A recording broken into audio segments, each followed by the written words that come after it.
So hello and welcome to this short video where I want to share with you a very useful software that teachers can use to make content in their respective subjects. In the next couple of videos, I'll share with you the possibilities of this software so that you can see how your workflow fits in the whole picture. And in order not to miss a single video in the process, I'd like you to subscribe to my channel so that you will not miss a single video. My channel is dedicated to helping educators use ICT with ease and be comfortable when using the same.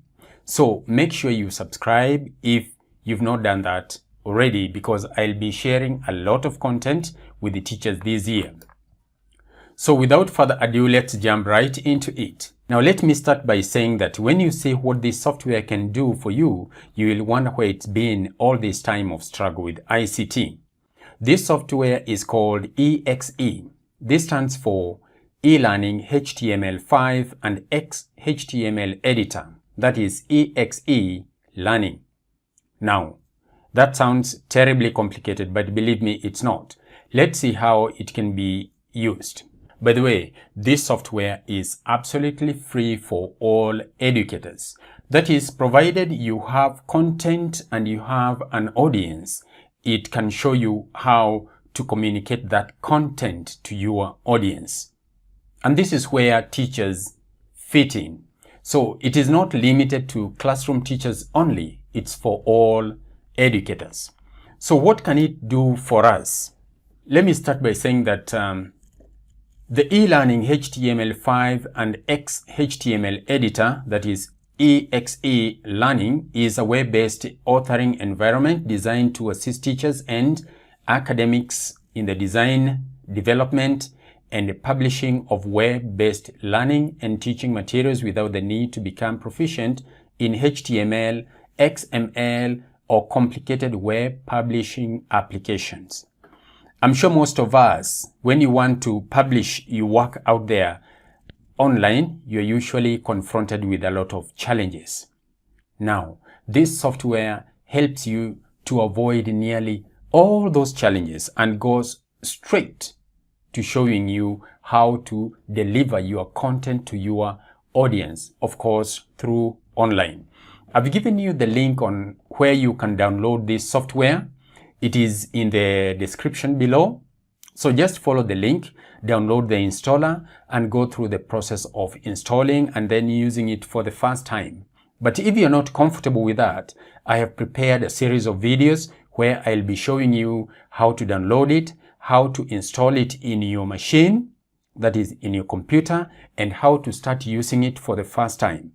And then I'll go ahead and show you the various content that you can use or that you can design in order to communicate your concept to your audience, that is, to your students. As a matter of fact, in this very video, I'm going to show you how I've prepared some content of my own, and now I'm communicating this to my students. So when we go to this page, I want you to assume that you are a student, and then we'll see how I've used this software to communicate my content to my students. So let's go straight to this page. Now, this is the page that I'm talking about. Let's assume that I am a student. I am a physics student. And by the way, before I go very far, let me stress here that this software can be used for any subject and with any educator. I'm just using physics because that is the subject that I teach, and that is where I know the content. So definitely, I want you to use that to communicate a very simple idea, that you've got content and what is the best way for you to deliver it to your students. And I want you to keep an open mind here.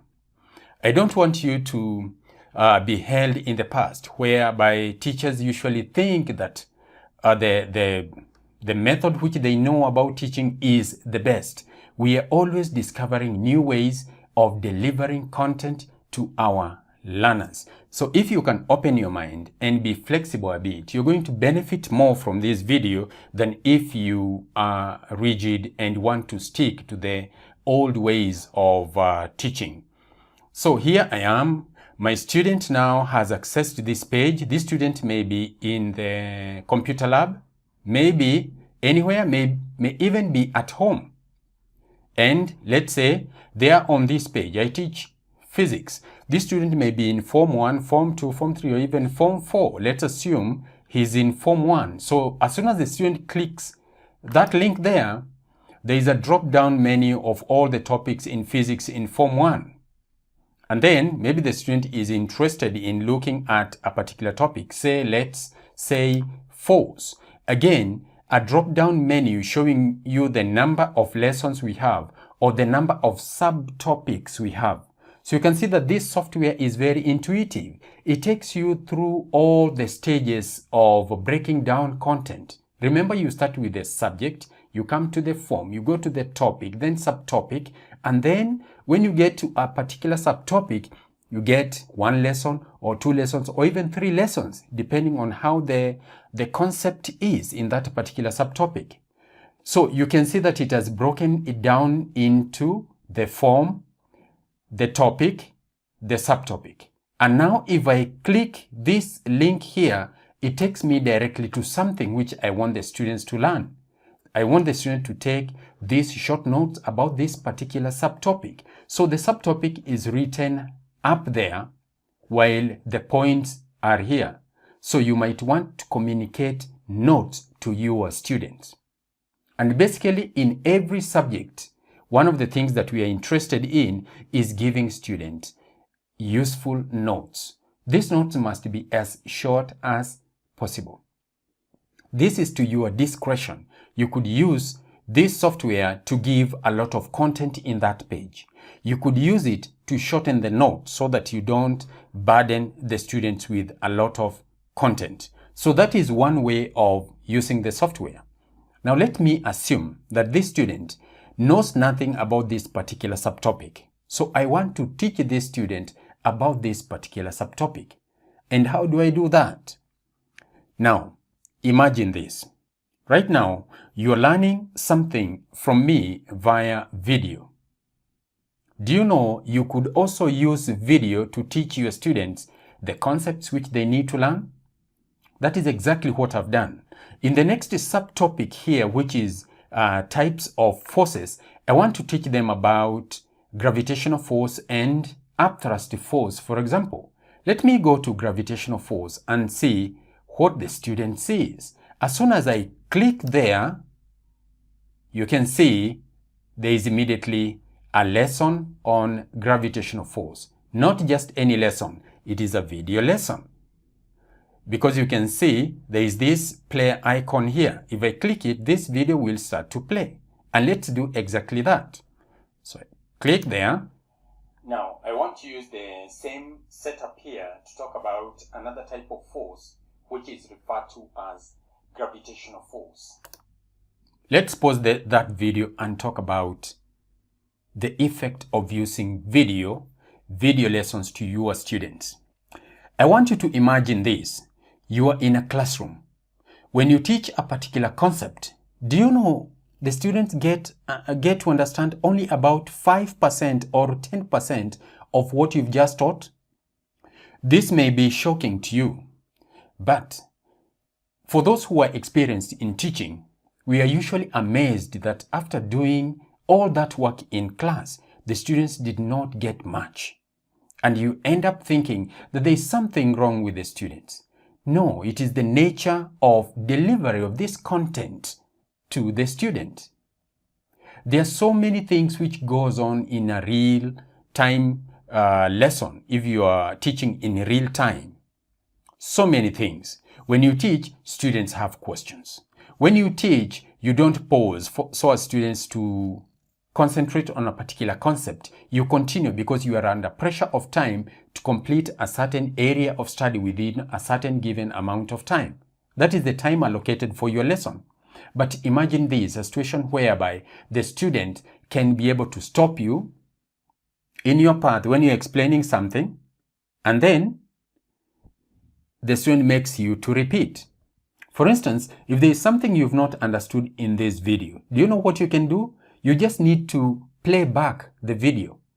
You can even stop it at a particular point and look at the player, and then click at a particular section, and the video will start from that particular point. So that whatever I say, if you want to understand it clearly, or you had a question, you just need to replay the video. This is the magic of video lessons. So these particular students, I'm going to teach very important concepts in about 7 minutes. Now, I've distilled everything that I know that is important, this particular subtopic, in this video. How have I done that? I use my experience. I know that each and every time I teach this subtopic on gravitational force, very many students don't end up not getting what I'm talking about.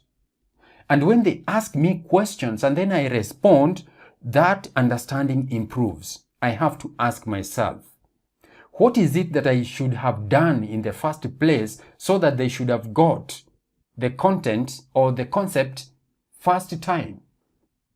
This is where designing of video lessons come in. You've got to sit down and ask yourself all those questions so that when you're making the lesson, you make sure that you give answers to those questions which you suspect your students will have to ask you at the end of the lesson. This is where video lessons come in. You do a lot of research, you put all this together, and then you look for a way of distilling it down and the best way to pass that content to your students. You could use a demonstration. You could capture the video of your lesson. Like, for example, I've captured this, and believe you me, I've just used my mobile phone to capture that video over there. And then I put it in that software. It becomes part of the lesson. Now, the student can ask me as many questions as they want in a real time, in a real lesson in the classroom. But do you know that I will end up only answering about 10% of those questions? Why? Again, the issue of time. And then you're dealing with a human being who gets tired. You can't answer 30 or 40 questions in a single lesson. It will not be possible because time does not allow and we get tired. But suppose you're teaching a class where you've got 50 or even 60 students, as it is happening right now in our country. There are so many students in a class. If each one of them were to ask you questions, believe me, you will be overwhelmed. You need to think forward. You need to think about these situations and then put in mechanisms to help you to address these situations.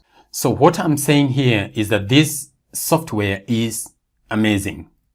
One, it helps you organize your work in a very neat way. You can see that when the student gets to that page, the student straight away goes to where they belong. I've not put content all jumbled up together.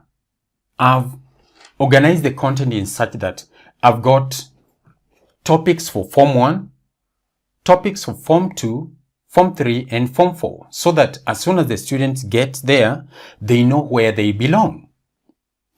And as soon as the student gets to the right form, they go straight to the right topic or what they want to learn. In fact, there is a lot of freedom with this software. In other words, you don't make students go to a particular topic unless that is your intention. I'll be showing you how you can use that. And then as soon as the student gets to the topic, they can go to a particular subtopic and then the lesson begins at that point. So in terms of arrangement of work, the software assists you to put everything together. And like, for example, in this page, if I find that this navigation here is going to distract me, I just need to put away that navigation by clicking that. I hide the navigation now, and what I'm left with is just the lesson of the day. Very good software. So I'll be taking you through the process of using this software, how you create content, and then how you capture it in various forms. It won't be always video. It can be something else. It can even be an activity. I'll be showing you how to do all those things using some things that are included in this software called iDevices, instructional devices. I'll be taking you through all that. The software is simply fantastic. It is amazing. And I know we will be together through the rest of this year as I take you through one step to the next step.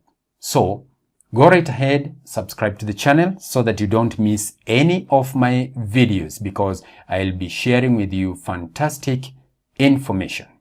So until then, when I'm going to talk about the download process, how to install it, and then how to use it for the first time, and even how to export some of those content in whatever form that you want, which I'm going to talk about in our next lesson, it is goodbye for now.